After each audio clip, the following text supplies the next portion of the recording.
Alors on va changer complètement de sujet, quoique, on va venir à une question un petit peu plus scientifique. Encore qu'il y a un aspect scientifique dans ce dont on vient de parler. Alors je vous ai dit que ce soir, parmi nous avions un docteur en physique nucléaire américain qui s'appelle Dean Mamas, et que j'ai rencontré, et qui m'a exposé une découverte qu'il a faite, qui n'est pas du ressort de la physique nucléaire directement, donc il ne fera pas d'expérience ce soir dans le studio, je vous rassure tout de suite, mais qui est du ressort de l'histoire. Et alors on va faire en quelque sorte du révisionnisme. On va réviser un problème, une question d'histoire. Vive la Bretagne. Alors, en dehors de la Bretagne, vous avez aussi passé pas mal de temps à l'université de Californie, je crois. Oui, je suis diplômé avec un doctorat en physique de l'université de Californie à Los Angeles. C'est UCLA. C'est ça, la célèbre UCLA, oui. Dont certains croient que c'est une marque de t-shirt. En fait. Et alors, bon, je vous donne la parole. Oui, racontez-nous ce qui s'est passé. Ok. Et j'ai eu mon doctorat en 1977, il y a quelques années. J'ai 42 ans maintenant. Ma voix est jeune, on me dit. Alors c'est pour ça que je précise mon âge, c'est 42 ans.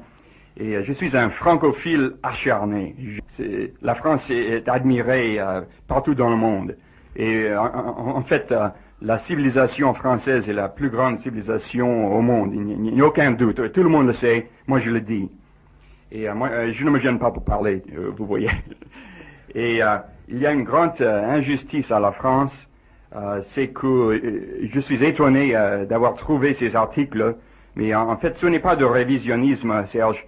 C'est déjà connu, c'est déjà publié depuis une trentaine d'années dans les journaux scientifiques, purement scientifiques, que Einstein a plagié la théorie de relativité de Poincaré, Henri Poincaré, que tous les Français connaissent. Henri Poincaré, qui était le mathématicien français, qui était frère de Raymond Poincaré. C'était son cousin germain. Cousin germain, le président, oui. De Raymond Poincaré, oui. le président. Uh-huh.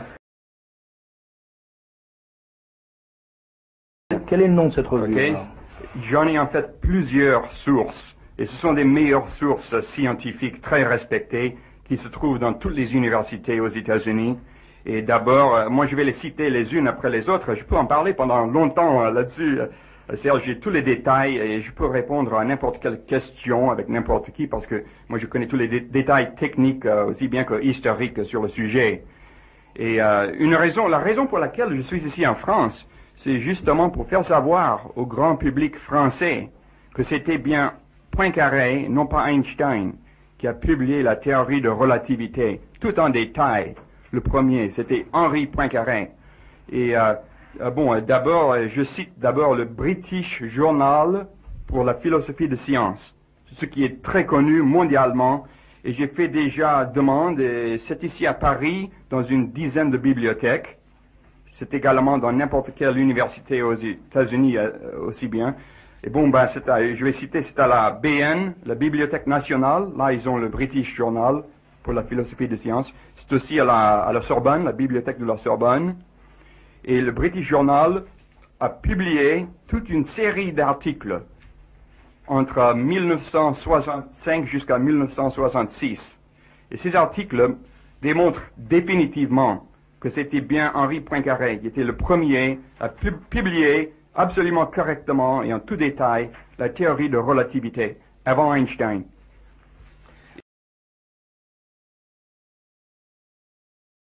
Il y a déjà, aux États-Unis, il y a une encyclopédie française de Larousse et j'ai cherché sous Poincaré pour savoir ce que Larousse avait à dire. Et ils ont dit justement que Poincaré a possédé tous les éléments de la théorie de relativité avant Einstein. Alors, pourquoi les mass médias ne parlent jamais de ça? Et c'est la première fois aujourd'hui que tout ça soit présenté sur les mass médias, à la radio, pour le grand public. C'est la raison pour laquelle je suis là. Alors, est-ce que vous pouvez nous donner des dates précises? Parce que ça joue quand même sur des délais extrêmement courts, enfin sur des différences extrêmement ténues de dates. Oui, ok. D'abord, Henri Poincaré a publié la formule E égale MC2. Tout le monde connaît la formule, c'est sur les t-shirts, n'est-ce pas? Et il a publié E égale mc2 en 1900, 5 ans avant Einstein. C'est E égale mc2. E égale mc2. L'énergie. Énergie égale masse multipliée par la vitesse de lumière carrée. Voilà. Et Einstein l'a repris sans jamais citer Poincaré. C'est du plagiat pur et simple. Et même le mot relativité, c'était Poincaré qui a nommé la théorie relativité. C'est le mot de Poincaré pour la théorie.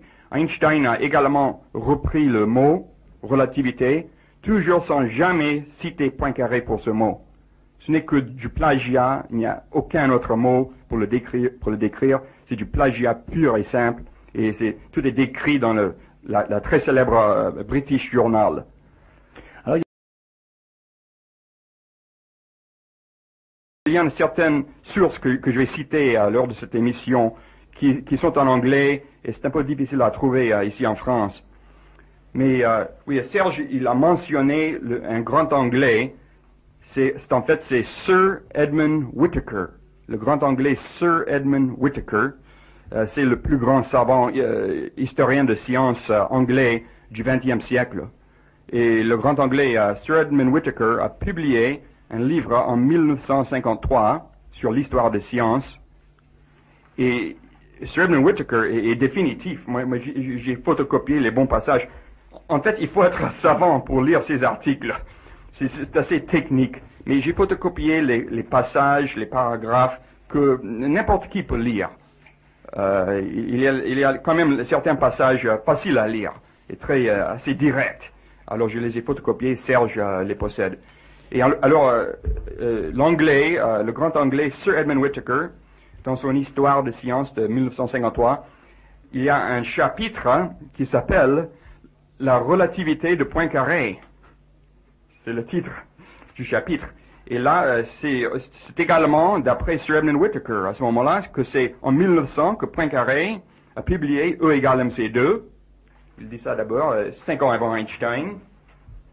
Et le grand anglais Sir Edmund Whittaker a dit également, il a crédité Poincaré pour avoir été le premier à présenter le principe de relativité. En sa forme tout à fait moderne, Poincaré a formulé le principe parfaitement. C'est le même principe exactement comme vous voyez dans les textes de physique à l'université aujourd'hui. C'est la même formulation. Poincaré l'a présenté parfaitement. Alors,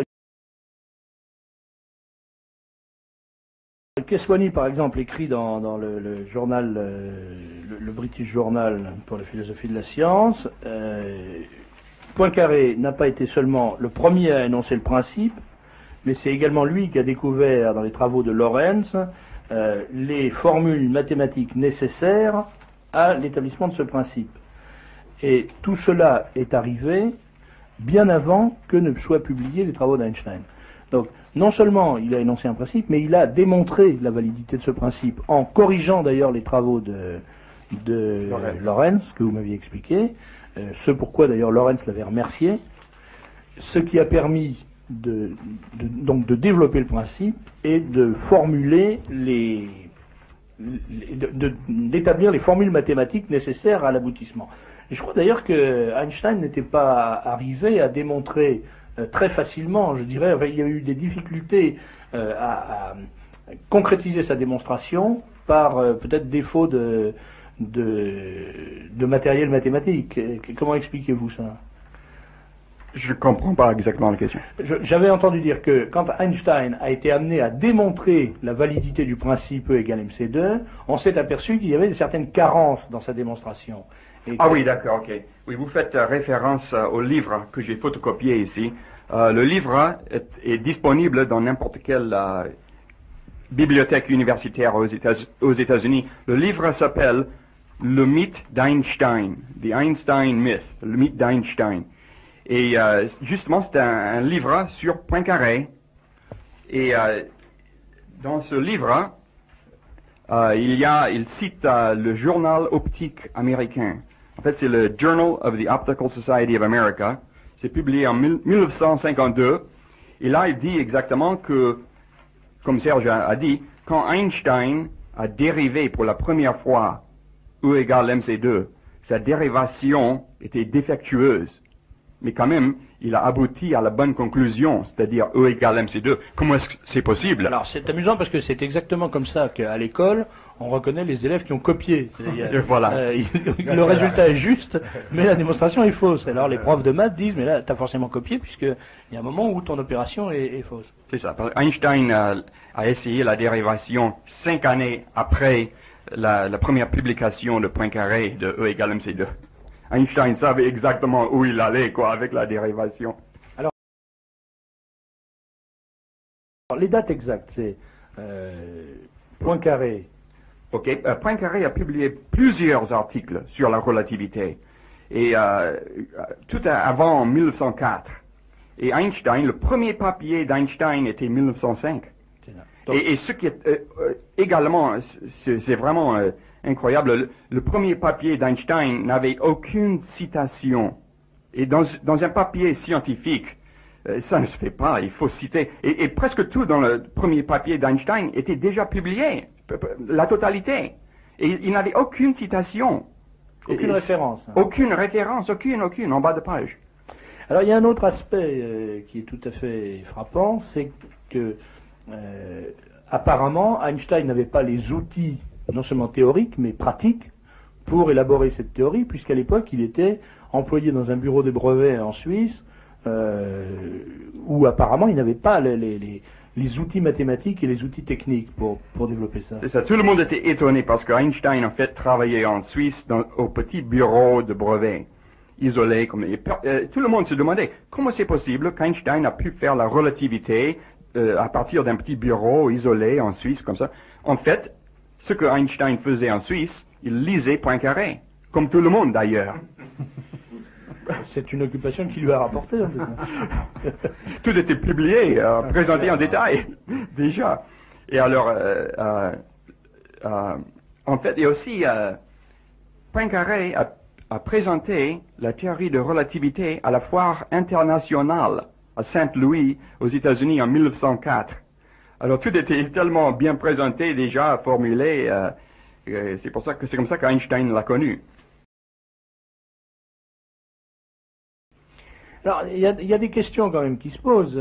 Bon, la première question, c'est est-ce que Poincaré a pu avoir connaissance du plagiat? Et s'il a pu en avoir connaissance, pourquoi n'a-t-il pas réagi? Ok, ce qui s'est passé, Poincaré est mort en 1912. Et Einstein a été lancé par les mass médias pendant les années 20. Et c'est comme ça qu'Einstein est connu. En fait, vous voyez, Poincaré était déjà mort. Alors les mass médias avaient le champ libre pour lancer Einstein comme vedette du cinéma. Et en fait, Einstein était parfait pour les mass médias. Einstein avait les cheveux longs et les vêtements drôles. Einstein tirait la langue, comme sur les t-shirts actuellement. Et il était parfait. Il était le clown des mass médias américaines. Et c'est comme ça qu'il est connu. Et toujours, ici en France, à la publicité, à la télévision, je vois Einstein toujours tirant sa langue, et il est toujours le clown pour des médias, quoi. Et comment expliquez-vous que Einstein ait eu malgré tout le prix Nobel, alors que le jury du prix Nobel doit être capable quand même d'avoir connaissance de ce genre d'événements? Ok. D'après l'encyclopédie Britannica, si vous cherchez sur Einstein, il dit là que Einstein n'a jamais eu le prix Nobel pour la relativité, à cause de la controverse, justement. Moi, je cite le Britannica. Alors, c'est pour ça que je me suis mis à chercher, quoi. Et Einstein a eu quand même un prix Nobel, mais pour l'effet photoélectrique, qui se fait en une demi-page. C'est un petit truc, tout le monde se demandait pourquoi un prix Nobel pour ça. Et en fait, je pense que c'est politique, les prix Nobel. Et aussi avec toute la pression des mass médias. Les mass médias nous dictent tout.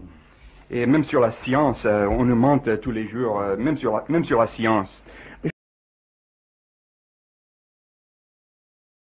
Un autre auditeur nous dit « Ce dont vous parlez n'est pas nouveau. L'abbé Moureux, avant la guerre de 39, avait publié un ouvrage intitulé « Pour comprendre Einstein ». Et c'est la première fois que ce soit à la radio pour le grand public. C'est ça que je veux faire aujourd'hui. Alors, pouvez-vous nous donner les références attestant la contribution de Poincaré à la relativité? Je crois qu'il faut donc répéter, dit Mamas, si vous le voulez bien, les titres des ouvrages, enfin des revues dans lesquelles on peut trouver ces articles. Il s'agit du British Journal, du journal britannique pour la philosophie de la science. C'est ici à la Sorbonne et aussi à la BN. Donc qui est disponible à la Sorbonne et à la Bibliothèque nationale. C'est un article publié par M. Keswani en quelle année? 1965 et jusqu'en 66. Entre 65 et 66. Une série de 3 articles. Ça fait à peu près 100 pages. Alors, il faut être un physicien pour lire entièrement ces articles. Oui, mais il n'est pas utile d'être un physicien pour lire certaines phrases. Les phrases clés sont extrêmement simples. Je vais essayer de les retrouver rapidement et de vous en donner une traduction. Par exemple, on nous dit Poincaré a continué à développer le principe de la relativité et il a obtenu pratiquement tous les résultats essentiels avant Einstein. Ça, c'est en page 24 du British Journal for the Philosophy of Science, volume 16, 24, 1965. Et on retrouve également dans le volume 16, 242, 1965, les mêmes affirmations. Un peu plus loin, comme je l'ai dit, Poincaré n'a pas été seulement le premier à énoncer le principe, mais il a aussi découvert dans les travaux de Lorentz les formulations mathématiques nécessaires à l'élaboration de ce principe. Et puis, voilà ce qu'on peut lire, je ne vais pas le développer plus longtemps. Voilà. Alors ici, on lit aussi, il est par conséquent correct de supposer que Einstein a appris le principe de la relativité de Poincaré. Ça, c'est à la page 297 du volume 15 du journal britannique pour la philosophie des sciences, l'article de Keswani, publié en 65, intitulé « Origine et concept de la relativité ». Voilà, on ne va pas aller plus loin, si vous voulez, sur ce débat, d'abord parce que